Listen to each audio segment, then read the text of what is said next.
Grande parte dos concurseiros ainda não é concursado, o que torna a busca pelo primeiro cargo público uma coisa muito urgente, porque às vezes rola uma fuga, né, uma tentativa de fugir da iniciativa privada, do emprego frustrado que a pessoa vive, ou do momento frustrado da vida dela, ou às vezes até do desemprego. Isso torna a escolha do nosso primeiro concurso, do nosso primeiro cargo, ou da primeira prova que vai ser feita, uma coisa muito importante.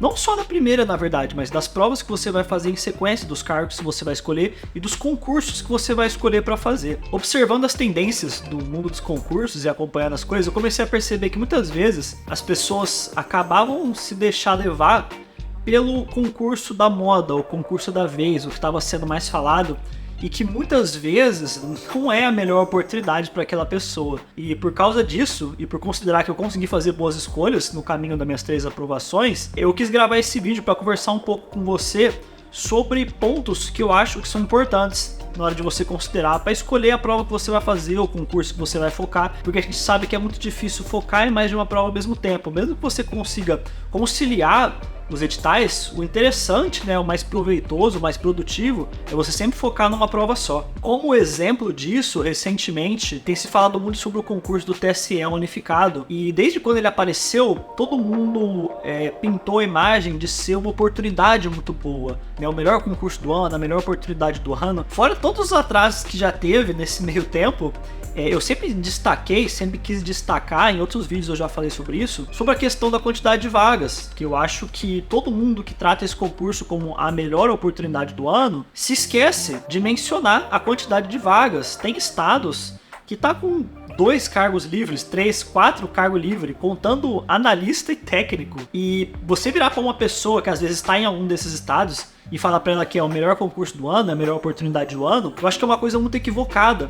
Partindo do pressuposto que às vezes essa pessoa não é concursada ainda, então vai ser o primeiro cargo dela. Partindo assim do raciocínio de quem viveu isso, eu vivi isso, meu primeiro cargo eu tive muita urgência, que eu já passei, mas ainda não fui chamado para começar a trabalhar. A prova foi em maio agora, junho, julho, as provas que eu passei. Existe uma urgência para você primeiro querer ser concursado, aí depois você se dá o luxo de poder escolher mais, de poder estudar com mais paciência, de poder concorrer por concursos que têm menores vagas. Isso do ponto de vista do que eu vivi, mas é que eu sei que muitas pessoas vivem isso também, essa urgência para conseguir ser concursado e conseguir fazer uma escolha, uma decisão sobre um concurso que realmente seja uma boa oportunidade. Levando em conta o que eu vejo acontecendo muito, não só com esse concurso do TSE, que eu não considero uma boa oportunidade para grande parte dos brasileiros, porque são muitos estados que têm pouquíssimas vagas, eu quis separar 4 pontos principais para conversar com você aqui, que eu acho que você pode usar para filtrar e para conseguir fazer uma análise mais objetiva, menos sentimental, menos emocional,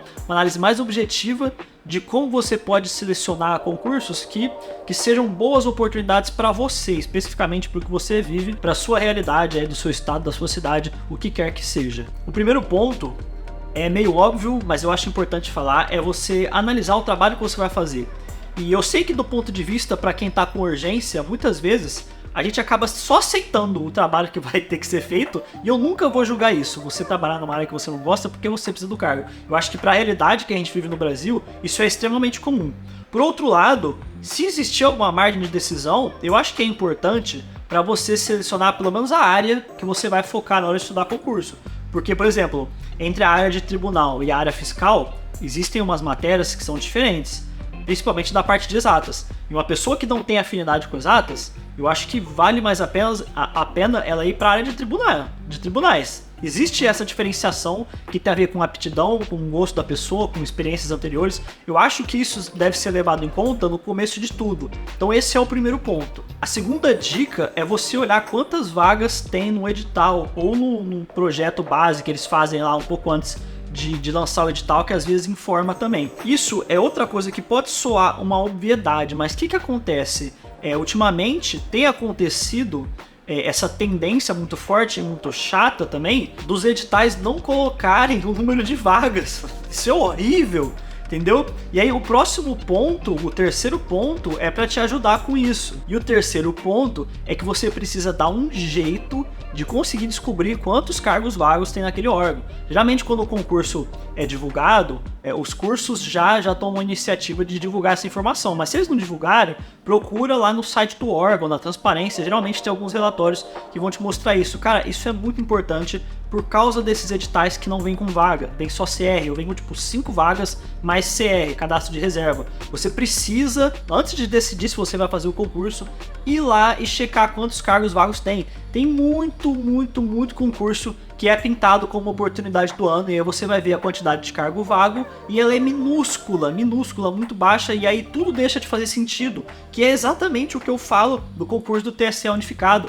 Eu acho que os órgãos que você pode trabalhar na justiça eleitoral são maravilhosos, o trabalho deve ser muito legal, os cargos, o salário é excelente, é maravilhoso da Justiça Federal. Então, tipo assim, analisando tudo isso, sim, é uma boa oportunidade. Agora, para um cara que mora no estado, que tem 3 vagas para técnico, uma para analista, será que isso se mantém como uma boa oportunidade? Isso tem que ser analisado, sabe? E o pior é que geralmente não preenche todas as vagas, né? Geralmente fica sobrando algumas. Então a rotatividade vai ser muito prejudicada se a quantidade de cargo vago é tão baixa. Uma coisa que tem que ser dita é que, tipo assim, os cursos, eles não são maldosos. Eles não são constituídos em cima de uma base, de uma linha de raciocínio onde tudo é feito para te enganar. Não é isso. Mas você tem que entender que existem vieses. Todas as pessoas têm vieses. Todo mundo tem. Você tem, eu tenho, todo mundo tem. A empresa também vai ter. Por quê? A mãe não fala que o filho é feio. Entendeu? Existe uma linha de raciocínio da pessoa que trabalha com alguma coisa que é contraintuitivo para ela falar que alguma coisa é ruim, que está relacionado diretamente com isso.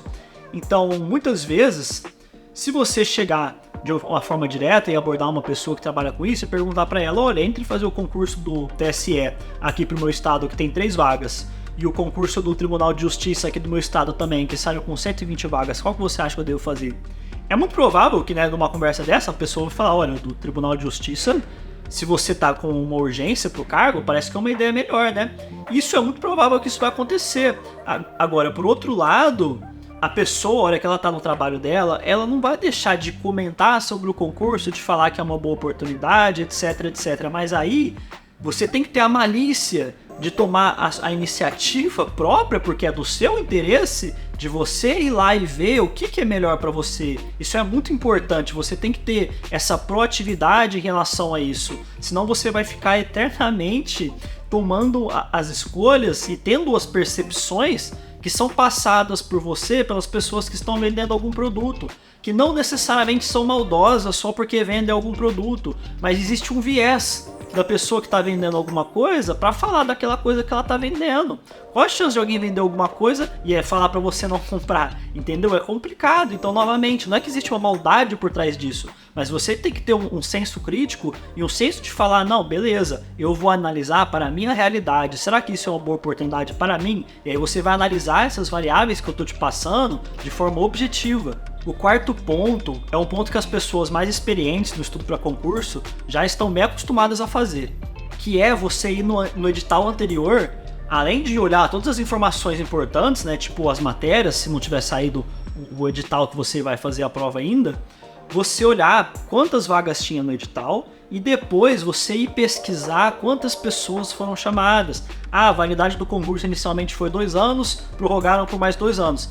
Nesse tempo, quantas pessoas desse cargo chamaram? E por que você precisa fazer isso? Porque isso vai te dar uma noção, um senso de rotatividade dentro daquele órgão. Os concursos de tribunais de justiça estaduais, eles costumam ter uma rotatividade muito alta, principalmente do TJSP, que é o maior do Brasil, na verdade, acho que é o maior tribunal do mundo, então precisa de muita gente. E quanto mais gente tem, mais gente vai ter aposentando, mais gente vai ter saindo, indo para outros cargos, então a rotatividade é muito alta. É por isso que tem concurso do TJSP o tempo todo, e essa é uma variável que você tem que analisar se você ainda está numa situação de incerteza em relação ao cargo que você está procurando. Então, juntando com aquelas outras informações que eu te falei, você precisa olhar no último concurso, no passado, nos últimos anos, quantas pessoas foram chamadas? Foi consistente? Eles foram chamando ao longo do tempo assim? Ou saiu a quantidade de vaga no edital, acabou aquela quantidade de pessoas e nunca mais chamaram ninguém? Então qual que é a demanda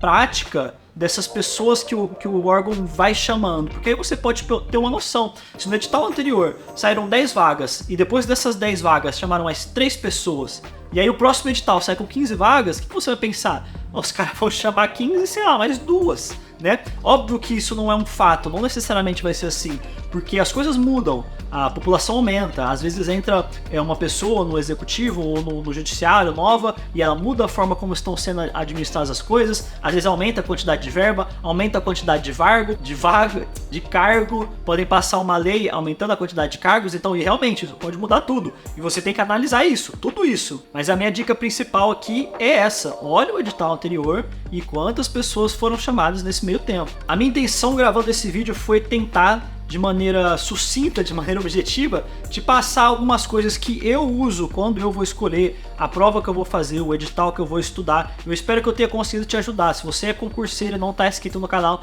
não deixe de se inscrever. Muito obrigado por ter ficado comigo até aqui e um forte abraço.